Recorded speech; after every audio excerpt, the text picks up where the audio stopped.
Хэрхэн Тануу Эмэн вебсайтад бүртгэл үүсгэх вэ? Нэгдүгээрт та өөрийн утас эсвэл компьютерийнхаа хурам эсвэл Google нэвтэрч Тануу Эмэн гэж бичээд хамгийн дээр байх Тануу Эмэн гэсэн сонголт руу дарж ор. Хоёрдугаарт баруун дээд бултанд байх байгуулах гэсэн хэсэгт дарж нэвтэрнэ. Гуравдугаарт бүртгүүлэх хэсэг гарч ирнэ. Дөрөвдүгээрт байгууллагын нэр хэсэгт өөрийн байгууллагын нэрийг бичнэ. Тавдугаарт утас хэсэгт өөрийн дугаарыг оруулна. Зургадугаарт имэйл хэсэгт өөрийн байгууллагын имэйлийг оруулна.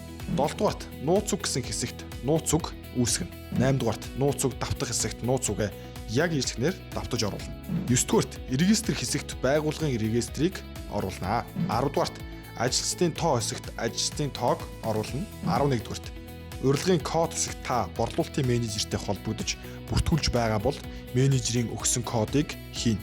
Менежертэй холбогдоогүй бол шууд бүртгүүлэх товчон дээр дарснаар таны дугаарт 4 оронтой нууц үг ирнэ. Ирсэн нэг удаагийн нууц үгийг энэ хэсэгт оруулснаар таны бүртгэл амжилттай үүснэ.